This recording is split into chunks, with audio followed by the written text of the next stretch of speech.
সরকার পতনের এক দফা আন্দোলনে উত্তাল ঢাকা। শিক্ষার্থী, শিক্ষক, অভিভাবক সহ সর্বস্তরের মানুষের অংশগ্রহণে কার্যত অচল পুরো রাজধানী। নগর জুড়ে পুলিশ, র্যাব, বিজিবির অবস্থান দেখা গেলেও শিক্ষার্থীদের শান্তিপূর্ণ কর্মসূচিতে কোনো বাধাই দেয়নি তারা।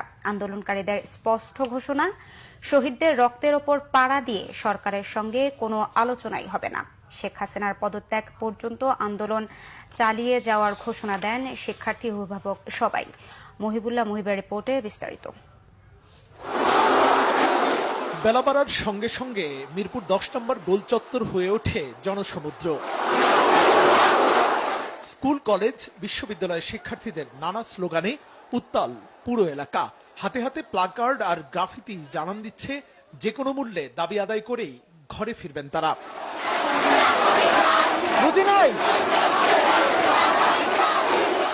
নিয়ে এই রাজপথে নেমে আসছি, কারণ তার ভবিষ্যৎ যে কোটা শুরু হয়েছে এই দেশে।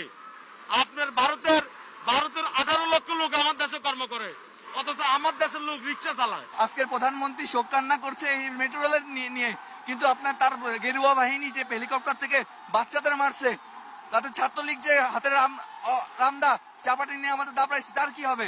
আমাদের আন্দোলন কেন আমার ভাই বললো, কেন আমার বোন বললো? এক দফা এক দাবি শেখ হাসিনার পদত্যাগ। এক দফা চলবে, বুঝেছেন? আমরা অন্য কোনো কথা চাই না।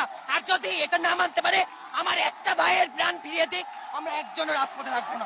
2024-এ এসে এতটুকু খারাপ একটা অবস্থা হবে স্টুডেন্টদের, এটা আমরা কখনোই আশা করিনি।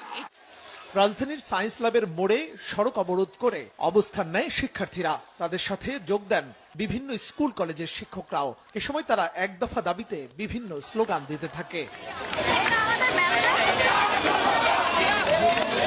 শিক্ষার্থীরা জানান, তাদের সহপাঠীদের হত্যার বিচার এবং প্রধানমন্ত্রীর পদত্যাগ না করা পর্যন্ত রাজপথে থাকবেন তারা। ভয় ভীতি সারা বাংলাদেশের মানুষের মধ্যে আছে, কিন্তু আমার মনে হয় তারা এখন সেই সমস্ত ভয়কে অতিক্রম করে গেছে। আমরা ঘরে ফিরে যাব আমাদের দাবি না মানা পর্যন্ত।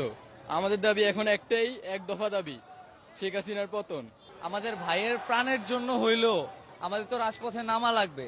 তারা প্রাণ দিছে কাদের জন্য? অবশ্যই আমাদের জন্য।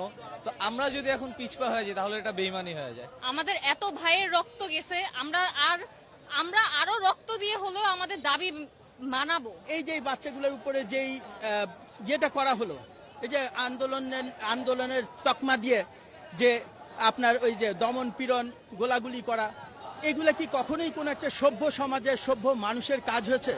শান্তিপূর্ণভাবে রামপুরার আফতাবনগরে ইস্ট ওয়েস্ট ইউনিভার্সিটির সামনে শিক্ষার্থীরা তাদের কর্মসূচি পালন করেছে। বিভিন্ন ইউনিভার্সিটির শিক্ষার্থী, অভিভাবক অংশগ্রহণ করেন আন্দোলনে। বড় ভাইদেরকে মারা হয়েছে, আমার আবু সাইদকে মারা হয়েছে, রংপুরে আমার বড় ভাই আবু সাইদকে মারা হয়েছে। সেজন্য আমরা একটা শান্তিপূর্ণ আন্দোলন করতে চেয়েছি। তার মধ্যে পুলিশরা এসে আমাদের ভাইদেরকে মেরে একটা অশান্তিপূর্ণ আন্দোলন করতে চেয়েছে। ওনার শাসনামল একটা নির্দিষ্ট দলের শাসনামলে পরিণত হয়েছে। একটা স্বাধীন বাংলাদেশের ইতিহাসকে উনি সম্পূর্ণ পরিমাণে বিকৃত করছে। উনি বাংলাদেশের মানচিত্রটাকে রক্ষাত্ব করছে। আমরা যেন স্বাধীন দেশে স্বাধীনভাবে আমাদের অধিকার বলতে পারি এবং আমরা স্বাধীনভাবে চলতে পারি। এদিকে দুপুর 12টা থেকে যাত্রাবাড়ির দনিয়া কলেজের সামনে জড়ো হতে থাকেন শিক্ষার্থীরা। এক পর্যায়ে মেয়র হানিফ ফ্লাইওভারের টোল প্লাজা থেকে শনির আখড়া পর্যন্ত পুরো রাজপথ শিক্ষার্থীদের দখলে চলে যায়। এ সময় শিক্ষার্থীদের সাথে তাদের অভিভাবক ও সাধারণ মানুষকেও সংহতি জানাতে দেখা যায়। ঢাকা চট্টগ্রাম মহাসড়কের যান চলাচল বন্ধ হয়ে যায়। মুহিবুল্লাহ মুহিব, বাংলা ভিশন, ঢাকা।